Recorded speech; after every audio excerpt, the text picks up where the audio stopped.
네, 안녕하세요. 만나서 반갑습니다. 개천에서 용재난다의 김용재입니다. 오늘도 우리 시청자 여러분의 사연과 함께 시작을 해보도록 하겠습니다. 안녕하세요, 소장님. 딱히 고민이 있어 글을 남기는 건 아니고요. 궁금해서 질문을 남기려고요. 저는 딱히 모아둔 돈도 없었고 집도 월세살이에 차는 당연히 없었습니다. 딱히 희망이라고 가질 것도 없었고 노력해도 그 한계는 있더라고요. 흑수저가 신분 상승하는 동화 같은 일은 없잖아요, 현실적으로. 그러다 20년도에 뭐에 홀렸는지 주식에 꽂혀가지고 있는 돈 없는 돈 다 끌어모아다가 에코프로 BM을 계속 사들이기 시작했어요. 그냥 돈 생길 때마다 사들였던 것 같아요. 2만원대 중반에 잡았던 종목이었는데 올해 4월 권리락 전에 팔고 나왔습니다.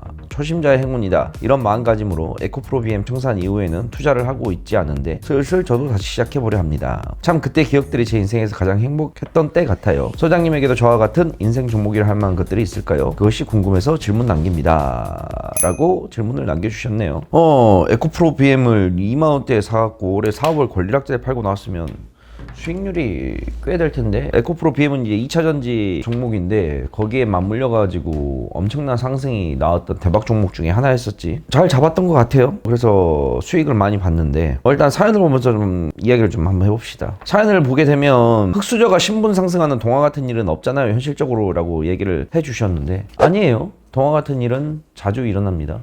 동화 같은 일은 자주 일어나요. 우리가 눈에 쉽게 보일 만큼 내 주위에서 자주 일어나는 정도까지는 아니지만 그래도 흑수저가 성공해서 잘 살고 있는 케이스들은 굉장히 많죠. 자, 예전에도 한번 이야기를 드렸지만 성공의 기준은 얘기가 다 다릅니다. 자, 과연 우리가 성공의 기준을 어디다 둬야 될까? 성공의 기준. 그래, 항상 이제 성공이라는 기준이 결국은 이제 돈에 관련된 성공을 많이 이야기를 하는데, 자, 그러면 그 돈이 얼마나 있어야지 우리는 성공한다고 얘기를 할 수 있을까? 장기하는 노래 중에 그 부럽지가 않아라는 노래 있잖아. 1000만 원을 가진 놈도 있고 100만 원을 가진 놈도 있지. 난 부럽지가 않아. 결국은 성공이라는 거는 결국 내 자신이 만족이 되면 성공인데 실질적으로 그게 만족을 채우기가 굉장히 어렵지. 내 수중에 100만 원이 있으면 1000만 원을 원하게 되고 1000만 원이 있으면 1억을 원하게 되고 1억이 원하게 되면 10억이 되고 결국 물질적인 풍요는 끝이 없는 거야. 그래서 거기에다 성공이라는 기준을 두지 말고, 성공이라는 게 너무 멀리 있으면 이게 가기가 굉장히 힘들어. 그러면 성공이라는 기준을 낮춰 잡으면 우리는 성공한 인생이라고 얘기를 할 수가 있지. 자, 대한민국의 70% 80%가 다 평범한 가정을 이루고 살아. 집은 여전히 은행 빚에 대출 이자를 갚아야 되고 하루하루 빡시게 일해서 이번 달 생활비를 걱정해야 되고, 저녁은 우리 주부님들 같은 경우에는 생활비 빠듯한데 오늘 점심 저녁은 또 뭘로 애들 준비해야 되나, 애들 학교는 어떻게 보내야 되나 등등 수많은 걱정거리를 갖고 산단 말이야. 그러면 그 모든 사람들이 대한민국의 70, 80%가 패배한 인생일까? 아니라는 거지. 그것 또한 나름 가치 있는 나는 성공이라고 생각을 해. 그런 게 없다 그런다면 사회상은 안 굴러가겠지. 왜? 세상이 굴러가는 난 이유는 간단하다고 생각해. 정상적인 사람들이 비정상적인 사람들보다 더 많이 존재를 하고 사회 구성원으로서 일을 하고 있기 때문이야. 그러니까 나는 세상이 굴러간다고 생각을 하거든. 그런 모든 사람들이 나는 성공을 한 사람들이 아닐까 싶어. 물론 엄청난 큰 성공은 아니더라도 이만큼의 성공을 했으니, 이것보다 좀 더 이만큼 성공을 했으니까 다음 성공 단계를 한 단계 더 높이는 거야. 그러면 그거는 또 실현 가능할 수가 있거든. 근데 애초에 자체의 성공의 높이를 나는 30년 후에 대한민국의 제일 가는 부자가 되겠어 라는 성공의 목표와 나는 10년 뒤에 그래도 사랑하는 사람과 가족을 이루고 아둥바둥 살겠지만 그래도 살아가겠지 라는 목표로 와. 성공의 갭 차이가 너무나 큰 거잖아. 가정을 이루고 나서 이만큼 내가 성공을 했으면 다음 성공 단계를 높이는 거야. 우리 애들을 위해서 내가 좀 더 벌어야 되겠구나. 그럼 주식을 좀 한번 해볼까? 재테크를 해볼까? 재테크해서 1년에 내가 지금 한 달 월급이 한 400인데 한 달에 한 10%인 40만 원만 더 벌었으면 좋겠다.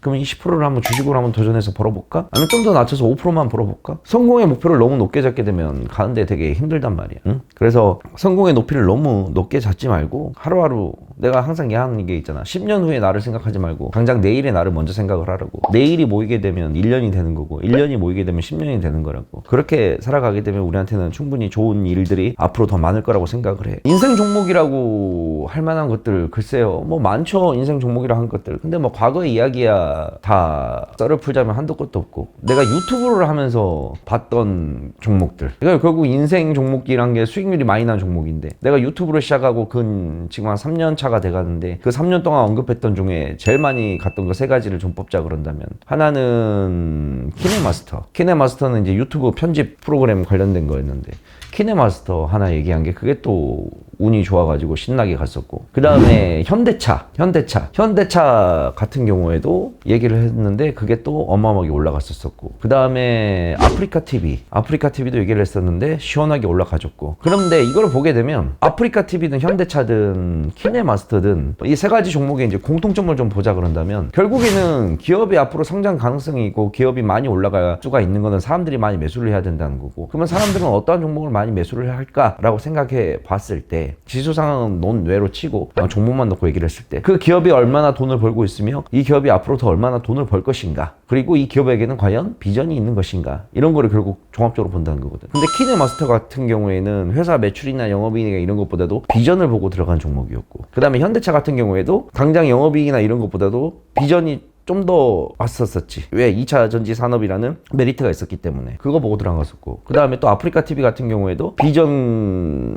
유튜브에 대응할 수 있는 우리나라의 유일한 컨텐츠 플랫폼이다, 그걸 생각해서 비전을 보고 들어간 거였었고, 근데 뭐 현대차도 그렇고 아프리카 TV도 그렇고 매출액 영업이익도 굉장히 좋았었고, 그래서 결국에는 이게 비전, 그 다음에 기업 가치, 이걸 놓고 봤을 때 이 두 개가 같이 버무려져 있는 종목들에서 굉장히 좋은 수익률이 나오더라. 돈을 지금도 잘 벌고 있는데 앞으로는 더 많이 벌 것 같은 거, 앞으로 더 많이 벌 것 같은 건 뭐야? 비전이 좋아야지만 앞으로 더 많이 벌 거라는 데이터가 생긴단 말이야. 그러면 결국에는 종목을 볼 때 우리가 비전과 그 다음에 현재의 가치, 이거를 잘 버무려서 종목을 찾다 보면 좋은 결과가 나오게끔 되더라 라고 이야기를 좀 할 수가 있을 것 같아. 첫 번째 나는 당장 오늘 하루 먹고 살 거를 걱정을 했었지. 내가 주식을 시작했던 이유는 간단했어. 내 인생 목표는 그때 내가 대학교 1학년 때 이제 성인이 된 거잖아. 성인이 돼서 이제 내가 이제 등록금도 해결해야 되고 내 용돈을 해결해야 되는데, 성인이 되면 하는 일이 뭐야? 너 20살 되고 나서 뭐 했어? 너 대학 갔다 왔어?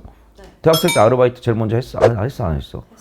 대학생들 중에 아르바이트를 해본 경험이 있는 사람이 얼마나 될 것 같아? 거의 90% 이상이 아르바이트를 해봤겠지. 아르바이트라는 궁극적인 이유는 뭐야? 밥벌이 하려고 하는 거잖아. 나도 마찬가지야. 나는 근데 그때 아르바이트가 그때 최저 시급이 2,000원 안 됐을 거야. 1,960원, 70원? 호프집에서 새가 나게 하면 60만 원 정도 내 수중에 떨어졌던 것 같아. 그때 당시. 20년 전이니까. 2002년도 때니까. 근데 봐봐. 그때 당시 노가다의 막노동 임금이 하루 5만 원이었단 말이야. 근데 5,000원은 인력사무소에다가 수수료 주고 4만 5천 원 떨어진단 말이야. 그럼 한 달에 20일만 일하면 얼마야? 80만 원이지. 4만 5천 원 아니 더 넘지. 거의 100만 원 돈 되잖아. 그러니까 이게 아르바이트, 일반적인 아르바이트하고 달랐단 말이야. 근데 그래서 이제 나는 막노동 임금으로 나는 계산을 했지. 와, 내가 주식을 잘해가지고 하루에 4만 5천 원만 벌면 나는 오늘 막노동을 안 해도 된다라는. 그래서 내 인생의 첫 번째 목표는 뭐였어? 주식을 해가지고 하루 단타를 쳐가지고 4만 5천 원만 벌자가 내 목표였단 말이야. 그러면 막노동 안 나오고 되니까 주식해가지고 4만 5천만 벌면 얼마나 편해. 가만히 컴퓨터 앞에 앉아갖고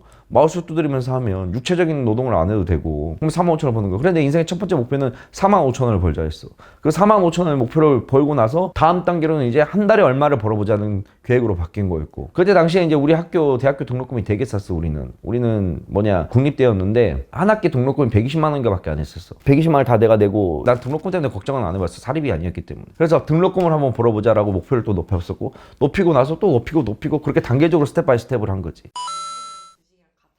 그렇지. 나는 내 인생의 목표가 주식이었으니까, 주식으로 돈을 벌자였으니까. 사업을 할까도 생각을 정말 많이 했었지. 사업을 해서 돈을 벌어볼까 했었는데, 20살 때 사업을 하려고 그래도 뭐 미천이 있어야지 사업을 할 거 아니야. 미천이 없는데 어떻게 사업을 해? 우리 집에서 뭐 나를 전폭적으로 지원해 줄 수 있는 상황도 아니었고, 그러다 보니까 나에게 선택지가 사업에서 이제 주식으로 넘어간 거였지. 그리고 나서 사업은 지금 하고 있잖아. 사업을 목표를 뒤로 미룬 거지. 그래서 이제는 나는 주식도 주식이지만 사업적으로 성공하고 싶은 생각이 좀 크지. 예를 들어서 내가 카카오를 만든 사람이라 하자. 얼마나 멋있겠어. 대한민국 모두가 카카오톡을 이용하고 있는 거를 내 눈으로 본다 그런다면, 야, 내가 대한민국의 문화를 바꿨구나. 그래, 안 그래? 난 그런 산업을 하고 싶단 말이야. 이제 내 목표는 주식도 주식이지만 내가 이 주식 산업을 더 어떻게 해가지고, 솔직히 유튜브이 갖고 있는 많은 문제점들과 폐해가 있는데 이거를 뒤로 하고 좀 주식과 이런 정보 부분에 있어서 사람들에게 좀 평등하게 제공할 수 있고 합당한 가격으로 움직일 수 있는 걸 하게 된다 그런다면, 대한민국 모두가 또 우리 플랫폼을 이용하게 된다 그런다면 얼마나 좋을까. 난 그거를 현장으로 내 눈으로 목격하고 싶다는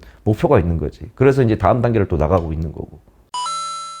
나 루버로 돈 엄청 벌었었어. 루버로 돈 많이 벌었었어. 꽤 많이 벌었었지. 어린 나이에 루버로 거의 그때 당시에 내가 4천에서 5천을 땡긴 것 같은데. 아니 그냥 올라가는 거 보이길래 아씨 뭐 차볼까라고 샀는데 걔 운빨이었지.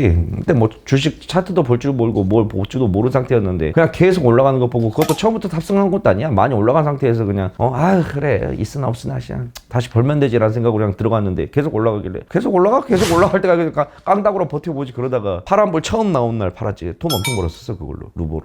인생에서 행운이라는 거는 우리가 모르게 찾아옵니다. 적어도 41년 살다 보니까 그런 것 같아요. 내가 계획하고 모든 것들이 수포로 돌아갈 때도 있고 내가 전혀 계획하지 않은 것 중에서 갑자기 느닷없이 일이 잘 풀려갖고 돈이 들어올 때도 있고 근데 결국은 이 행운이라는 것도 준비된 자에게 오는 것 같아요. 하늘은 스스로 돕는 자를 돕는다 그랬다고. 나에게 언젠가 행운이 찾아오겠지 감 떨어지는 걸 기다리는 바에는 차라리 내가 나무를 잡고 흔드는 게 더 낫지 않을까. 그게 더 감이 떨어질 확률이 높지 않을까요? 그래서 항상 우리에게는 준비된 자세가 필요한 거고 언젠가 찾아올 모를 그 행운이라는 불완전한 요소도 내 편으로 만들 수 있게끔 항상 준비를 잘 해야 될 것 같습니다. 성공이라는 거를 너무 멀리만 보지 마시고 가까운 데서 찾아보시길 바랍니다. 소소한 성공들이 모여서 큰 성공을 이룬다고 저는 생각을 해요. 물줄기도 애초에 큰 바다가 되려면 산에서부터 시작하는 작은 물줄기부터 시작을 해서 그것들이 모여서 바다를 이루지 않습니까? 우리는 인생이 다 그런 것 같습니다.